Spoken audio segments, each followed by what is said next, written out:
दिमाग अच्छा हो और आपकी एग्जाम जो है अच्छी हो और आप 2023 में साइंस में 100% जो है मार्क ले पाए, इसके लिए जो है आप तैयारी कर रहे हैं और बेस्ट ऑफ लक। तो चलिए आज शुरू करते हैं आज की इस वीडियो में प्रतिबिंब क्या है, क्योंकि यहाँ से क्वेश्चन आपको आ सकता है कि प्रतिबिंब क्या है, कितने प्रकार के होते हैं। तो चलिए शुरू करते हैं। चैनल पर नए हैं तो चैनल को सब्सक्राइब कर लेंगे लाल बटन दबा करके आने वाली वीडियो के लिए। तो चलिए देखते हैं। आज का प्रश्न नंबर 4 लगाए हैं, क्योंकि इससे पहले और भी क्वेश्चन पढ़ा दिए गए हैं और जो पहला क्वेश्चन था प्रकाश का परावर्तन, उसका लिंक आपको इस वीडियो में मिल जाएगा। तो क्वेश्चन नंबर 4 है। नंबर से उतना मतलब नहीं है, सिर्फ क्वेश्चन का टाइप देखना है। जैसे पूछ लेगा आपको कि प्रतिबिंब किसे कहते हैं, क्या पूछेगा? प्रतिबिंब किसे कहते हैं? ये कितने प्रकार के होते हैं? ये कितने प्रकार के होते हैं? तो आराम से बोलेंगे। एक आईना लाएंगे और आईना में अगर मार्कर को रखेंगे तो क्या दिखाई देगा? मार्कर दिखाई देगा कि जानवर? मार्कर है ना। इसका तात्पर्य ये है कि आईना के सामने जिसको रखते हैं वही दिखता है। आईना में आईना जो दिखाया वो है, सीधी सी बात। अब इसको समझ लेते हैं। यहाँ से बोलेंगे कि जब किसी दर्पण के सामने, क्या बोलेंगे? जब किसी दर्पण के सामने, दर्पण माना आईना के सामने कोई वस्तु रखी जाती है, तब उसका जो वहाँ पर चित्र दिखाई दिया, उसी चित्र को कहते हैं इमेज। क्या कहते हैं? इमेज। तब उसका इमेज दिखाई पड़ता है। यानी आईना में जो चीज हम जो है देखना चाहते हैं, जो दिखाई दिया वही है इमेज। ठीक है। हाथ को लाएंगे आईना के सामने तो हाथ दिखाई देगा, है?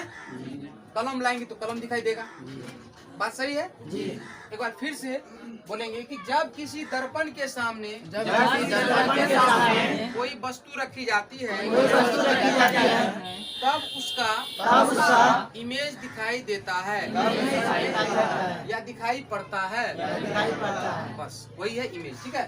दूसरे शब्दों में जान लेंगे, एक किताबी भाषा में है, थोड़ा सा लंबा है लेकिन समझ लेते हैं कि किसी बिंदु स्रोत से आती प्रकाश की किरणें दर्पण यानी आईना से परावर्तन के बाद जिस बिंदु पर मिलती हैं, जिस बिंदु पर मिलती है या जिस बिंदु से आती हुई प्रतीत होती हैं, उसे उस बिंदु स्रोत का क्या कहते हैं?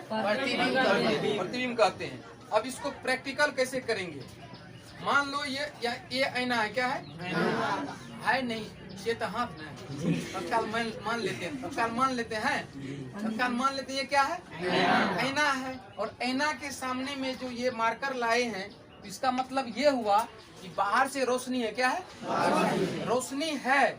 इसीलिए कहते हैं कि बिंदु से आती प्रकाश की किरणें बाहर से रोशनी देना, मतलब तभी न हुआ प्रकाश किरण। रोशनी है तो प्रकाश किरण है, याद रखना। किरणें दर्पण से, अब दर्पण पे आया, प्रकाश दर्पण पे आया और दर्पण के सामने जो चीज है तभी न दिखाई देगा। नहीं समझे बात को? अंधेरा में नहीं दिखते। प्रकाश है दर्पण पर तो जो वस्तु है वो दिखाई दे रहा है। उसी का मतलब हुआ कि किसी बिंदु स्रोत से आती प्रकाश की किरणें दर्पण पे आ रही है, लाइट, रोशनी, और परावर्तन जब होता है तो हम उसको देख लेते हैं। तब उसको हम वस्तु को देख लेते हैं और जिस बिंदु पर मिलती है ना, या जिस बिंदु से आती हुई प्रतीत होती है, उसे उस बिंदु स्रोत का प्रतिबिंब कहते हैं। मतलब यही है कि आईना में जिस वस्तु को हम देखना चाहते हैं देख लेते हैं, वही क्या है? बस इतना ही याद रखना है। और ये 2 प्रकार के होते हैं। कितने? 2 प्रकार के। हाँ, पहला है वास्तविक प्रतिबिंब। क्या है? वास्तविक प्रतिबिंब जिसको कहते हैं रियल इमेज। क्या कहते हैं? Real image. और दूसरा है आभासी या काल्पनिक। आभासी या मतलब वो ओरिजिनल नहीं है, वो हाँ रियल में नहीं है, इसलिए आभासी या काल्पनिक होता है। इंग्लिश में होता है वर्चुअल। क्या होता है? Virtual image. और आगे हम देखते हैं और आगे क्या है, इसको और बढ़िया समझते हैं। तत्काल तो ये समझ गए प्रतिबिंब क्या है। अच्छा मान लो है ये आईना, ये ना है, ये तो डस्टर ना है। तत्काल मान लेते हैं क्या है? ये आईना है। और आईना के सामने में ये मार्करवा लाए हैं, क्या दिखाई देगा? आईना है। आईना के सामने मार्कर लाए, आईना में क्या देखेंगे? मार्कर देखेंगे। मार्कर क्या है? प्रतिबिंब है। अब यही क्या है? ऐना के सामने मास्क लाएंगे तो ऐना में क्या दिखाई देगा? मास्क का चित्र बगल में दिखाई देगा। इसका मतलब है प्रतिबिंब बना है। प्रतिबिंब बना है। हाँ, इसका चित्र ऐना में देख लिए तो यही क्या हुआ? प्रतिबिंब या इमेज। समझ में आया?